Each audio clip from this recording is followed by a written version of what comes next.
Hello दोस्तों, आपका स्वागत है हमारे यूट्यूब चैनल में। दोस्तों, ये प्रश्न आपकी परीक्षा में कई बार आया है, तो इसकी पूरी प्रक्रिया को जानेंगे। वीडियो को पूरा देखें जिससे कि आपको पूरी जानकारी प्राप्त हो सके। सूचक प्रश्न से पहले बात करेंगे मुख्य परीक्षा के बारे में, क्योंकि सबसे पहले गवाह की मुख्य परीक्षा होती है। मुख्य परीक्षा में प्रत्येक साक्षी का परिसाक्ष्य प्रश्न तथा उनके उत्तरों के रूप में लिखा जाता है। साक्षी को न्यायालय में भाषण देने की अनुज्ञा नहीं होती, उन्हें केवल प्रश्नों के उत्तर देने होते। इस ढंग से गवाह के कथन सुसंगत तथ्यों तक सीमित रखे जाते हैं। इस प्रयोजन के लिए साक्षी से प्रश्न करने को उसका परीक्षण करना कहते हैं। प्रत्येक साक्षी की प्रथम परीक्षा उस व्यक्ति द्वारा होती है जिसने उसे बुलाया है, और इसे मुख्य परीक्षा कहते हैं। इसके बाद प्रति परीक्षा होती है। प्रति परीक्षा द्वारा प्रश्न किए जाते हैं और इसे प्रति परीक्षा कहते हैं। यदि प्रति परीक्षा के बाद जिस पक्षकार ने साक्षी को बुलाया है वह फिर से कुछ पूछना चाहता है तो इन्हें पुनः परीक्षा कहते हैं। परीक्षा का क्रम धारा 138 में बताया गया है। इस धारा का प्रथम भाग ये कहता है कि प्रथम स्थान पर प्रत्येक साक्षी की मुख्य परीक्षा होगी, उसके बाद प्रति परीक्षा द्वारा प्रश्न किए जाएंगे और अंत में यदि आवश्यक हो तो फिर से साक्षी बुलाने वाला पक्षकार प्रश्न करेगा। प्रति परीक्षा का उद्देश्य गवाह की विश्वसनीयता की जांच करना होता है। जब तथ्यों के बारे में विवाद हो तो आमतौर पर उन्हें मौखिक परिसाक्ष्य द्वारा साबित किया जाता है। प्रति परीक्षा का उद्देश्य 3 बातों में बताया जा सकता है। प्रथम, परोक्ष गवाह से अपने मतलब की कोई बात निकाल सकना। दूसरे, आपके खिलाफ जो बात गवाह ने कही है उसकी ताकत को कम या नष्ट करना। तीसरे, गवाह की वर्तमान तथा पूर्ववर्ती दशा में ये जाहिर करना कि वो पूर्ण या आंशिक रूप से यकीन करने लायक नहीं है। वकील अपने प्रश्नों द्वारा गवाह की बातों की कमजोरियां निकालता है तथा ये जानने की कोशिश करता है कि किस हद तक गवाह झूठ बोल रहा है। किसी भी साक्षी को प्रति परीक्षा के हवाले नहीं किया जा सकता जब तक कि उसकी मुख्य परीक्षा न की गई हो। दस्तावेज पेश करने वाले गवाह की प्रति परीक्षा धारा 139। जिस व्यक्ति को केवल कोई दस्तावेज पेश करने के लिए बुलाया गया हो वह साक्षी नहीं होता और इसलिए उसकी प्रति परीक्षा नहीं की जा सकती। उसकी प्रति परीक्षा तभी की जा सकती है जब वह साक्षी की हैसियत से बुलाया जाए।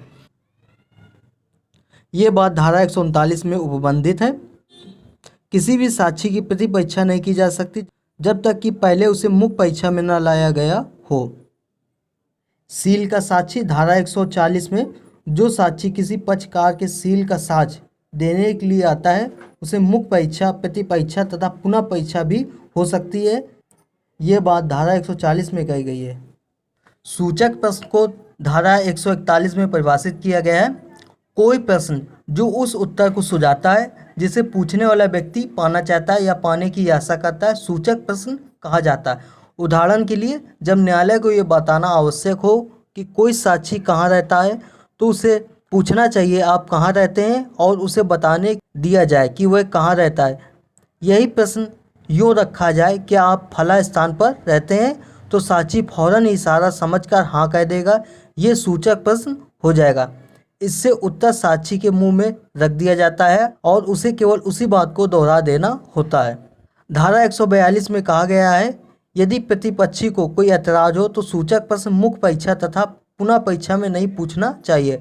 अगर प्रतिपक्षी को कोई आपत्ति करता है तो न्यायालय अपने विवेकाधिकार के प्रयोग में प्रश्न को चाहे पूछने दे चाहे मना कर दे। ये धारा न्यायालय को ये भी शक्ति देती है कि ये ऐसे तथ्यों के बारे में सूचक प्रश्न पूछने दे सकता है जो पुनः स्थापना के रूप में आवश्यक हो या जिनके बारे में कोई विवाद नहीं हो या जो पहले से साबित किए जा चुके हों।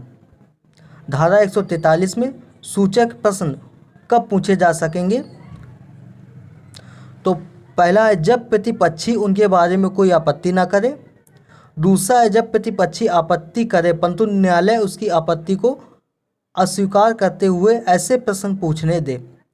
तीसरा, जब वे पूरा स्थापन के लिए हो या ऐसे तथ्यों के बारे में हो जिन पर कोई विवाद नहीं है या जो पहले से ही पर्याप्त रूप से साबित हैं। और चौथा है प्रति परीक्षा में सूचक प्रश्न सदैव पूछे जा सकते हैं। अगर प्रश्न आए सूचक प्रश्न कब पूछे जा सकते हैं, तो आपका ऑप्शन होगा प्रति परीक्षा में सूचक प्रश्न को पूछा जा सकता है। प्रति परीक्षा के दौरान किसी साक्षी से निम्न विधि पूर्ण प्रश्न पूछे जा सकते हैं। तो पहला, उसकी सत्यवादिता को परखने के लिए। दूसरा नंबर, ये पता लगाने के लिए कि वह कौन है और जीवन में उसकी स्थिति क्या है। तीसरा नंबर, उसके सील को दोष लगाकर विश्वसनीयता को धक्का लगाने के लिए प्रश्न पूछे जा सकते हैं।